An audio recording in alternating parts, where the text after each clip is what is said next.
This is Algebra 2 homework questions from lessons 110 and 112.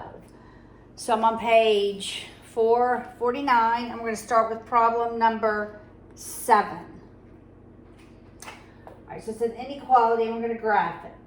So we have x squared minus 4x greater than or equal to 5. Remember, we're graphing all of these as reals. I'm going to move the 5 over through subtraction. So we have x squared minus 4x minus 5 greater than or equal to 0. I just moved the 5 over. It's 0 now. Remember, greater than is a, do you remember what it is? Disjunction. So we're looking for factors of -5 such that we add them and it equals -4. So that's -5 and +1. So this term, this factor would be 0 when x is 5. This factor would be 0 when x is -1. When I look at a number line, in order for it to be greater than 0, either both of these have to be positive numbers because a positive times a positive is going to be a positive, or both of them have to be a negative number. A negative times a negative yields a positive. Both of those would be greater than 0. All right, so I choose values on either side. So that'd be -2. I'm looking at my factors, x minus 5, x plus 1, 0, and 6. Numbers in between. When I plug -2 into this first factor, it's a negative. When I plug a -2 in here, it's also a negative. So that works. Negative times negative is a positive. When I plug 0 into this first factor, it's a negative. 0 into the second factor, it's a positive. A positive times a negative is going to give me a negative number that's not greater than 0. So the area between -1 and 5 does not work. When I plug in 6, this first one is positive. This second one is positive. So a positive times a positive is going to be positive. Okay, so I want to connect this to the graph. All right, these are my x-intercepts. My y-intercept is down here at -5. All right. So this graphically looks something like, okay, this is a very rough graph of this. And what we're asking is, when I plug anything for x, when will the value of y be greater than 0? That's why greater than is the disjunction, because it's only in these regions where y is greater than 0. And that's why less than is a conjunction, because the region under here always gives me a negative y. All right, so if I were to graph this on the number line, right, at -1 and 5, because it's also equal to, I have a closed indicator, closed indicator. All right, number 9.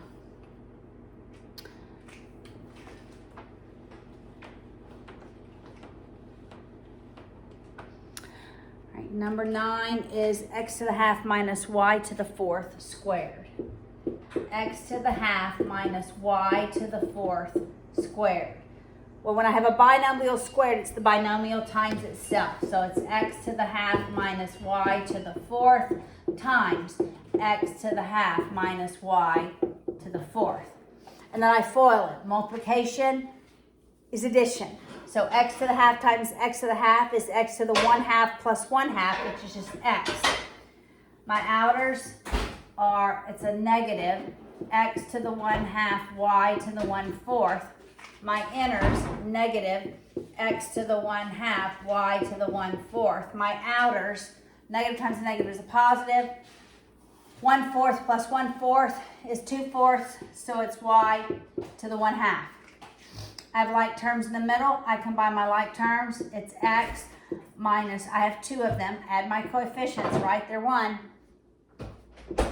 X to the 1/2 y to the 1/4 plus y to the 1/2. All right, turning the page to number 13. Show that the repeat decimal, no, number 11, sorry, number 11 through 13 were the questions. Okay, so number 11 is factor 8 8x to the 9th minus y to the 6th x cubed. So I asked myself, what's the cube root?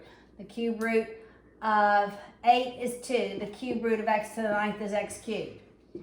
The cube root of y to the 6th is y squared. The cube root of x cubed is x.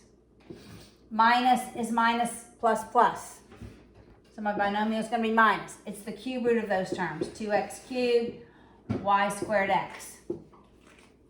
The first term here is the first term squared. 2 squared is 4. X cubed squared is x to the 6th. Everything else is plus, right? Then it's these multiplied. This times that. We have 2. We have x cubed times x gives me x to the 4th, y squared. And then this is this last term squared. Y squared squared is y to the 4th, x squared. All right, number 12.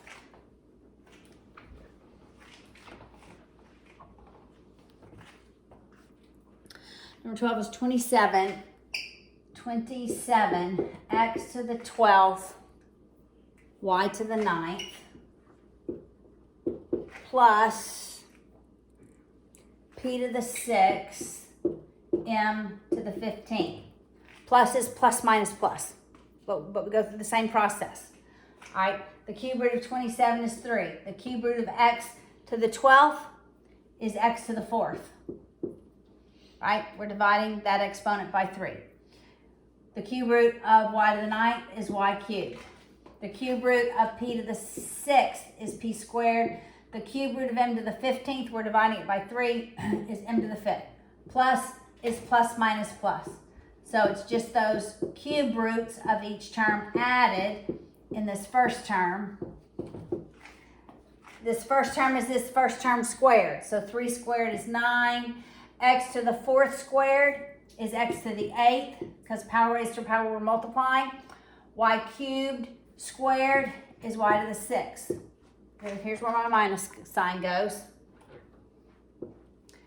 Right, now we're multiplying these. There's no like terms, so it's just 3 x to the 4th, no like variables rather, p squared, m to the 5th. This last term is this last one squared. P squared squared is p to the 4th. M to the 5th squared is m to the 10th. All right. Number 13. Number 13 is writing a repeat decimal as a rational number. So we have 0.0.01362 are repeats. 362. Those 3 are repeating. All right, so you start with just the number. The number is 0.01. And now is our repeats. 362, 362. It goes on and on and on. We're going to multiply this by 1,000 because there's 3 repeats. So we're going to multiply that by 1,000. When I multiply it by 1,000, what does it do to the decimal place? It moves the decimal place right here after the 3. So that's, and I line up my decimal places always. So it's 1, 3, 6, 2, 3, 6, 2, 3, 6, 2, and so forth. And I subtract. Look where my repeats line up. All of this is, if I subtract it, equals 0. All right? 1,000n minus 1n is 999n. Then I subtract. 2 minus 1 is 1. 6 minus 0, that's 13. I divide by the 999 on both sides. Line up my decimal places. I can write 999, I can write with 2 decimal places. The number eliminates. What is this as a ratio? I can move the decimal place in both of those to the right twice. So it's 1361 over 99,900. You may be able to simplify that. I'm not sure, but that's the answer. All right, number 29. Solve by factoring. All right. Let's solve by factoring. Number 29. Negative 2x plus 8x cubed plus 6x squared. Okay, the first thing I'm going to do is write it in proper order, starting with x cubed. So 8x cubed plus 6x squared minus 2x equals 0. Then I ask myself, is there anything I can factor out of every term? And I can. I can factor out a 2 and an x. So that's what I will factor out. When I factor out a 2 and an x here, that's 4x squared. When I factor out a 2 and an x here, that's 3x. That's just 1. All right, now we're looking for factors of 4 times negative 1, which is negative 4, such that I add them and they equal 3, positive 3. Well, that's 4 times negative 1. I write the lead coefficient with an x over them and I simplify. Both of these become 1. So what are my factors? X plus 1 times 4x minus 1. I set this every term equal to 0. 2x equals 0. If this term is 0, multiply by anything else is going to get us 0. And this term, x equals 0. That's one solution. I have an x cubed. There's possibility of 3 solutions, right? I set x plus 1 equal to 0. What makes that equal 0? When x is negative 1. Set 4x minus 1 equal to 0. What does x equal? X equals 1/4. 3 solutions. All right, now let's go to lesson 112. We have 3 questions from lesson 112. All right, the first one is, I'm on page 454. The first one is number 4. The Okaloochee River meandered at 3 miles per hour. That's the speed of the water, right? The water was 3 miles per hour. A fast boat could go 230 miles down the river. If I'm going down the river, that means that's the water plus the speed of the boat times the time down the river, and that gives us the distance, 230 miles. 230 miles. So we could go down the river in twice the time. So the time down was twice the time that we went up. And up was 85 miles. When I go up, I'm going against the water, right? What was the speed of the boat in still water and what were the times? I'm going to plug in 3 for the water, all right? I'm going to go ahead and put 3 in for the water. 3.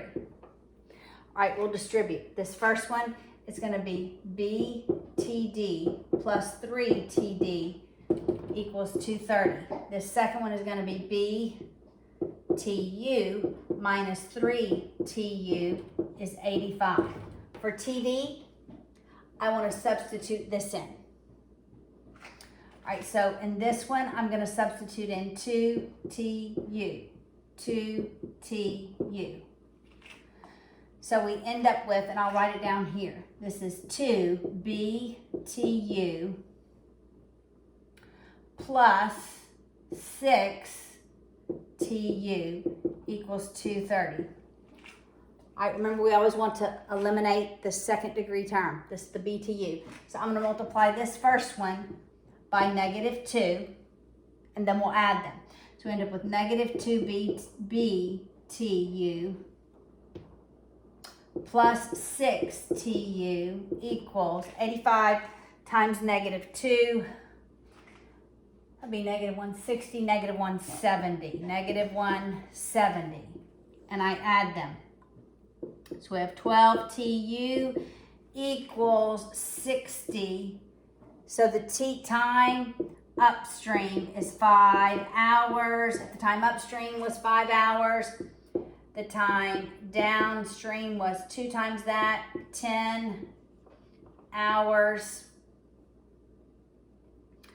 And then you could go back, plug those in, and solve for the speed of the boat. All right, 28.